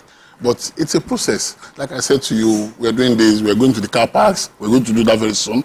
There is a motion on car parks. It's a process. We must start from somewhere. Okay, all right. So what are you going to say? Yes, so I'm going to go back into general what happens in the National Assembly, those kind of things. And there are a few things that Nigerians are concerned about. We're concerned about how the National Assembly seems to be handicapped in speaking up for the people or fighting for the people regarding how the government's policy is going. It seems like when we talk to people in the National Assemblies, we're hearing lamentation that Nigerians are also lamenting. In terms of checks and balance, I've been told that we're over-expecting from the National Assembly. Isn't National Assembly equipped to be able to call a minister to book concerning you're being effective, you're not being effective, and how powerful is the National Assembly? Well, there are three arms of government, and the National Assembly or the legislator is an arm that's meant to make laws, and more importantly, we have oversight function of the law. So anything we can make law on, we can ask questions. I became a member about 8 months ago, and in that 8 months, I think we're doing a wonderful job. Congratulations. I'm not saying there's no room for improvement, but even for me, I've been a lawmaker in the State for years, and getting to the National Assembly, I realized that it's a new ball game, and there is nobody. When we called the service chiefs the first time and they didn't come, we stood our ground and said, you must come to explain to Nigerians, and they came the next time. There is nobody, even at committee levels. Yesterday, the committee invited somebody and the person didn't come. As of yesterday, the committee has written to the speaker, get this person arrested. We don't care who you are. Nobody's above the law. But what is important is for us to get to the nitty-gritty of it, get the facts. There are so many petitions we receive on a daily basis, and we find out that they are frivolous. But to add to Tope's question is, I think she's not lamole the way she she's probably worried about the Minister of Power. Yes. The whole of Nigeria. We are all asking, where is Adela? But I know he has given a press conference in the last 2 weeks, in fairness to him. But because the press conference also is shrouded in a lot of grammar. I mean, we understand the issues. The issues of transmission, the issues of generating, but others, the average Nigerians don't get it. Why can't we just pay Gencos and transmit and get the power? So it's still very far-fetched to the average Nigerian. So as a lawmaker that created the laws around NEC and all the other organizations, parastatals working to support the ministry, what are you doing? Or what do you think you can do in addition to what you've already done so far to get us to have power, to force the executive to make Nigerians get power? One of the first things I did when I became a member was this issue of electricity. And I realized that in the course of the Gencos and the rest, some contract has been signed that we can't just walk out of now as a country. unless our fine will be so enormous that I'm sure we need to borrow money to pay the fine. So if that is the process, we need to start working on how can we work with them. On the issue of the minister, I want to leave that for now. But how can Nigerians benefit from this government? What can we do to make sure that electricity, in the last few days, electricity has been terrible. Yes. And you want to try months? months. But in working with them, because at times, it's not every time you need to fight. There are times you need to work with them. Yes. What can be done? What is the problem? Where can we come in? Is there anything that is stopping you from providing this process or this light? So at times, people will say, oh, they are rubber stamp, they are this. But there are times we need to put down our gloves and say... Honorable, there's a particular bill we would like you to push. It's a bill that everybody in Nigeria, the way we will hail you for that bill, a bill that says that once you enter National Assembly, all your children should attend public schools, all your medical bills, all your medical treatment should be done in Nigeria. If those kind of bill, then when you do that kind of bill, the entire country will just shut down. In fact, the name on everybody's lips will be Honorable Olanrewaju Osho, because you have done a bill that will make Nigerian representatives feel the reality of what Nigerians are going through. Okay. You see, as politicians, there are times we know this is the truth and we are scared because by the time you finish, when they handle you on social media, you're dead. But let's be honest with ourselves. I'm going to take this risk.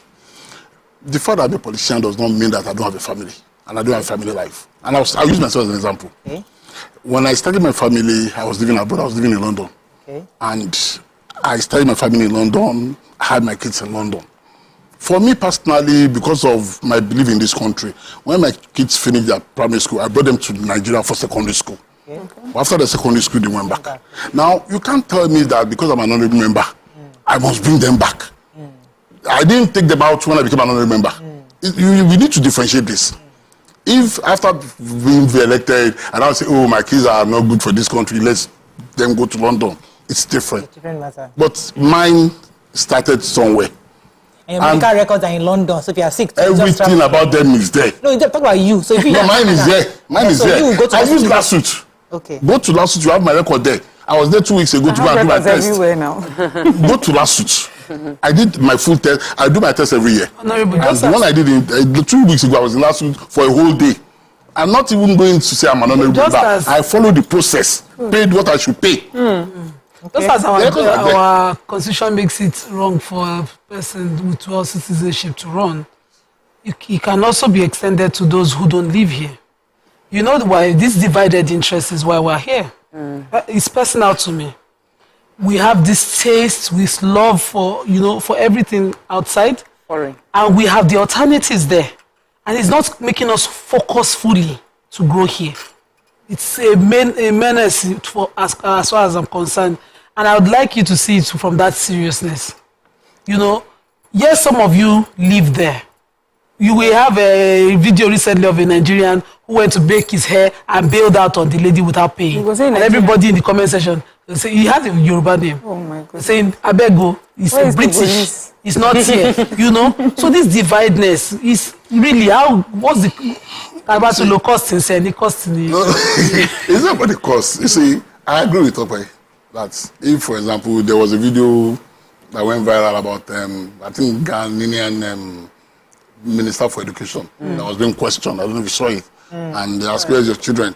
It's in America. It's in this. And this guy said, okay, you are the one making law in charge of education for us. But you think the education here is not good enough for people. You're not even willing to test it. That as it may. For me, like I said, when my kids finish their primary school, I brought them here. My son is in law school here. I can ask him to go to law school and do law school here. That one is not so you are saying maintaining the lifestyle. But what about the cases? We've seen situations where it happens now, that once somebody just gets into, becomes a local government chairman and they change their car, their children move abroad, and like there's a massive lifestyle change. Yes. So you can say that you were making more money in the private sector, because I've asked you before. But there are many, you know, that's not the same prevalence. Yeah, but because she has also responded to that, let me just ask this. You know, I just want to know personally if you think if we had a bill like that, that would be enforced, that asked our representatives to go to hospitals here and educate their children here, do you think it will make a difference? Definitely. Definitely. I agree totally. And I think we're getting to that process now. Nigerians are not sleeping anymore. And if you look at the last election, it will tell you. Beavers. And that's why we're changing the electoral law. And that's the assembly. We want election to work in Nigeria. 80% of our elections end in court. We want that to stop. Election is once in 4 years. Governance is the election. Every day. It's the election that will lead to governance. We need people. It's the people you elect that will govern for 4 years. Knowledge. We need people who love this place so much. Look, they don't have that. Bring back their children. Yes. Not just Because if you are willing to make if you can test it, see the governor of Anambra, former governor of Anambra, at the moment he was swearing in fact, not swearing his successor, he was one leg at the airport. That's we can't continue like that. Look at the state of Anambra until this new governor came in. The feedback was not good, but he had a life outside the state. And some of your members too are not even. It's like a father that is not at home. So what you are saying, because you have to wrap up very soon, is that once I'm entering government, family members who I know you're in London, everybody come back home, come back and finish your school here. Yes, each member. Let's even leave family. No, family is important. Each member use hospitals here and not abroad. Once you get into power, it's a conversation on another day. We have to wrap up very soon. But thank you, Honorable. Your phone is ringing all the but let me I can't let you go without asking this final question. Moto today. Moto that one. That's our car. That's the one that you need. That's car that travel your constituency. You need to go. Use to go and because the roads are bad. The roads are bad. You see, that big car. You're there, right? You see, until we begin to investigate the truth, and I want to appeal to journalists. So there's a different story to that. I want to appeal to you to when you hear any story, investigate it. Okay, we're asking. Because there's no point in rumor out there. When I joined before I joined the National Assembly, I was told, there's this, their salary is 13,000, their salary is 15 billion, they hand this, they hand that. And don't get to the National Assembly, I was like, excuse me, maybe I should have stayed in Lagos. That's the truth, honestly. Maybe I should have stayed in Lagos. Because it's more juicy. No. Not juicy, but when I was a member of that state assembly, I have a constituency. My local government was divided into two. My local government was divided into two. So that means I only take care of half of the local government. Now you expect me to take care of the whole local government, and I can tell you for free, my salary in the House Assembly is bigger than my salary in the National Assembly. Only Lagos that hold on. Well, nobody cares. My constituency doesn't care. They don't care. They don't know. For them, Honorable Shun used to do this when he was in State Assembly. He must double it. They don't care. So basically, it's easy for us to come out here. Look, Moto and so, if you want to talk about car, the official car. I have not collected an official car. I have not collected, but I know there will be official car. Eventually. But these cars is not in my name. It belongs to the National Assembly. You did drop it off at the end. And I don't want to refer to an issue in Lagos State. If at the end of the term, at the end of your 4 years, is the decision of the National Assembly to either sell or not. They can choose not to sell. We've seen cases where they didn't sell. And you don't have a choice, you must drop it. So it's not really your car. So it's not your car, it's an official car that if the assembly decides that they are not selling, they won't sell and nothing will happen. Why didn't you collect the one from the last person? Sorry? Why didn't you collect the car from the previous person? He dropped his car. He dropped his car. He didn't drop the car. The last person that I replaced. Yes. I don't know what happened to the car. We need to know these things. All right, I don't know. But thank you very much, sir. It was a pleasure having you on the show. That is all we can take on today's show. Hope you learned a few things as we have. Have a great day. We'll see you tomorrow. Bye for now.